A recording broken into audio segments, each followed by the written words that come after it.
Deputado, primeiro agradecer o convite em nome da CNA para a nossa participação.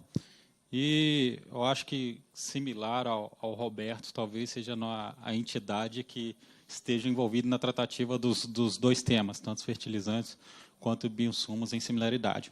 Então, se tratando de política de incentivos dessas duas naturezas de insumos, deputado, eu acho que o Brasil ele começou a dar um passo significativo na estruturação de uma política de Estado, de políticas de Estado, porque é mais de uma. Eu acho que o envolvimento do Executivo, o planejamento de um longo prazo, ele já se iniciou, tanto pelo Plano Nacional de Fertilizantes, eu acho que já é um indicativo muito positivo em relação ao tema, quanto o Programa Nacional de Bioinsumos. Então, são dois programas de governo que a gente entende que devem ser estabelecidos como programa de Estado, no sentido de se passar governos ele permanecer, de que garanta a estabilidade, mais do que isso, que incentive o aprimoramento normativo para que a gente tenha estabilidade, para que a gente tenha garantia e o estabelecimento de um ambiente de negócio que seja garantidor para todos que estejam envolvidos. Então, em relação a esses dois programas, eles já trazem aqui 4 pontos que a gente acredita que são extremamente relevantes para uma política de Estado. Primeiro, que é a participação ampla dos setores interessados. Nós, institucionalmente, participamos dos conselhos superiores desses dois programas, com satisfação de representar os produtores rurais. O segundo, estabelecimento de ações e metas claras em relação a prazo, horizonte e formas mensuráveis de ter indicadores de cumprimento dessas metas. Obviamente, tem ajustes, Antonino está aqui, participou com a gente da avaliação das metas e ações do Programa Nacional, do Plano Nacional de Fertilizante, mas, obviamente, a intenção de ter métricas de mensuração já é um indicativo mínimo de organização em relação ao efeito dessa política pública.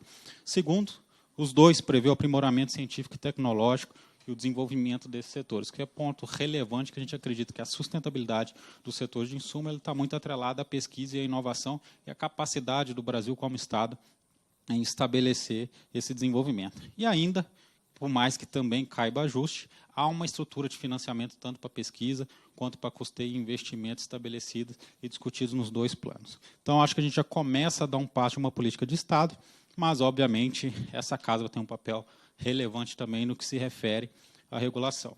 Quanto a fertilizantes, falando do primeiro braço dos tópicos aqui dentro, deputado, a gente acredita que a gente precisa oferecer aos produtores, nós como representantes dos produtores, produtos com qualidade, quantidade e preço competitivo.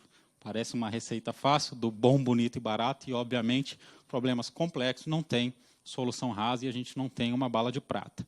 Mas, por mais que a gente não tenha uma solução clara, como já disse, a gente já tem um plano estabelecido, mas mais do que isso, a gente tem um calcanhar de Aquiles que ele foi muito explícito nas últimas crises que a gente vivenciou, tanto na crise sanitária de Covid, na crise logística, nos problemas geopolíticos que a gente vivenciou no mundo, ficou muito clara a nossa necessidade e quão problemática essa dependência externa.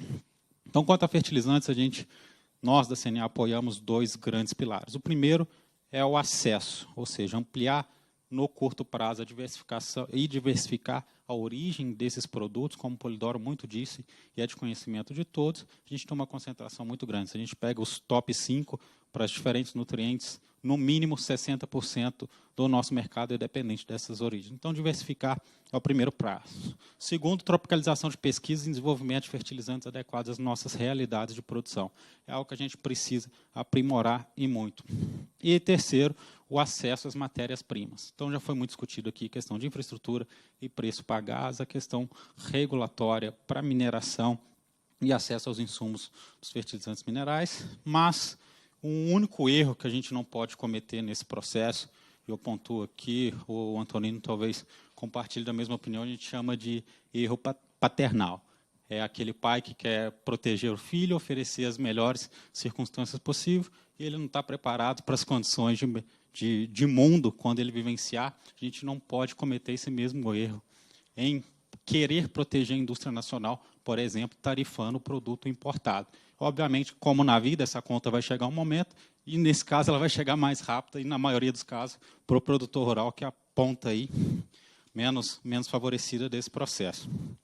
Deputado, outra base, então, o acesso e a disponibilidade desses produtos, tanto para matéria-prima quanto para a produção, e o segundo, eficiência. Hoje, a gente ainda tem uma dificuldade e um nível muito discrepante de grau tecnológico entre produtores rurais. A gente tem produtores com menos de 1 hectare, a produtor com milhares de hectares, com acesso diferentes a essas tecnologias. Então, se a gente pega o básico, realização de análise de solo, pegar os dados do censo do IBGE, vai ser incrível o número de produtores que ainda nem fazem recomendação de adubação baseada em análise de solo. Então, se a gente consegue aprimorar esse nível tecnológico, o acesso aos produtores a essa informação, e a caravana da Embrapa lá dentro na discussão do Plano Nacional de Fertilizante já é um passo interessante nessa discussão, mas a gente tem várias outras iniciativas que a gente pode utilizar de tecnologias de hoje para a gente aproximar esses níveis tecnológicos e, obviamente, o Brasil vai ganhar muito em produção e eficiência no uso desses insumos e, mais do que isso, na soberania e na segurança alimentar. Quanto aos bioinsumos, eu acho que já ficou muito claro a demonstração e o papel que esses insumos têm, deputado, como práticas de agricultura de baixo carbono. A gente tem dado um exemplo muito claro para o mundo como utilizar de tecnologias próprias e mostrar essa evolução. Tanto fertilizantes quanto bioinsumos são mercados que todas as projeções aqui feitas indicam o crescimento bilionário, então já é nítido os retornos econômicos e financeiros que esses insumos podem trazer. Mas a gente traz alguns pontos aqui relacionados aos bioinsumos. A gente acredita que, além dessas políticas de incentivo, por exemplo, financiamento dentro do Plano Safra já ocorre para biofábricas, por exemplo, para a produção farm, já há alguns planos safras, mas a gente acredita que a gente precisa ter duas circunstâncias e dois grandes parâmetros para a regulação desses insumos no Brasil. O primeiro é garantir o funcionamento dos diferentes modelos de negócio que hoje existem relacionados a esses insumos.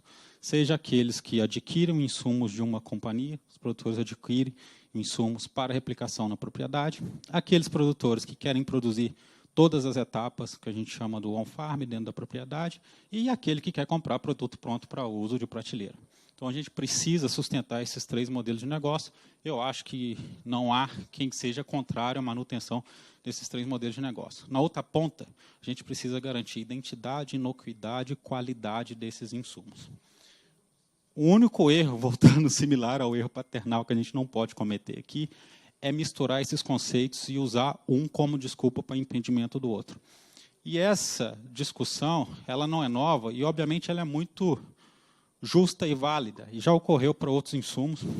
A gente pegar discussões aqui, inclusive aqui na Câmara dos Deputados recentes, a gente vai se lembrar. Quando a gente tem diferentes modelos de negócio, diferentes agentes no setor, que por mais que sejam complementares, podem ter alguma sobreposição, a gente vai ter grandes oposições.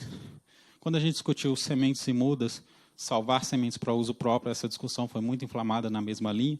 Quando a gente discutiu a mini e microgeração própria de energia, lei recente publicada ano passado, foi a mesma discussão, a mesma preocupação, mas o que todas essas duas discussões já demonstraram é que, quando a discussão é ampla, ela ocorre num ambiente democrático, a gente consegue chegar num denominador comum, e nesses dois casos a gente tem visto que os mercados têm crescido em todos os modelos de funcionamento, e eu acho que pode acontecer também com bioinsumos. Então, o que a gente defende é que não tenha impedimentos, nem parâmetros de qualidade e identidade que sejam tão altos para a produção on-farm, que seja limitante operacionalmente. A gente tem duas propostas legislativas em discussão hoje na Câmara dos Deputados, o projeto 658, de autoria do deputado Zé Vitor, e o 3668, que veio do Senado, está na discussão da Comissão de Meio Ambiente. Eles têm alguma distinção, os dois já foram pontuados aqui, e a gente acredita que o 3668, na estrutura de texto que ainda está, ele ainda tem essa sobreposição e a gente ainda tem algumas dificuldades. Mas, por outro lado, falando de uma política de incentivo, tem pontos e trechos explícitos de desenvolvimento desse segmento que é muito relevante, eu acho que não podem ser menosprezados dentro desse projeto. Então, em relação a ele, a gente tem alguns pontos, eu não vou entrar a fundo no texto do projeto de lei, mas a gente tem pontos que a gente já levantou, deputado, com outras instituições também. O deputado Tchau Medeiros, a gente já falou desse tema algumas vezes. A gente tem um documento assinado por 21 entidades, delas de produtores rurais, seja de produtos agrícolas, de produção animal, que a gente traz todos esses pontos que a gente acha que é o meio de equalizar essa discussão. Mas, obviamente, regimentalmente e por tramitação pode ser que não ocorra, mas o projeto 658, ele traz o estado da arte, ele traz o escopo que a gente acredita que caminha a passo mais largos para a gente equalizar esses pontos e ter aí garantias mínimas de qualidade, de identidade, de inocuidade e ainda assim manter funcionando esses 3 modelos de negócio. Por último, a gente tem 2 propostas de lei também relacionadas a fertilizantes que a gente debateu desde o início, os 2 projetos de autoria do hoje senador, mas então deputado Laércio de Oliveira, em relação ao desenvolvimento da indústria fertilizante. Já foi pontuado aqui também que a gente discute, já acredita que pode ter passos relevantes para o desenvolvimento também desse segmento e, economizando aí alguns minutos de tempo de todo mundo, eu fico por aqui, deputado, agradeço mais uma vez a participação e coloco a CNA, Confederação da Agricultura e Pecuária do Brasil, à disposição para as eventuais discussões. Muito obrigado, Maciel.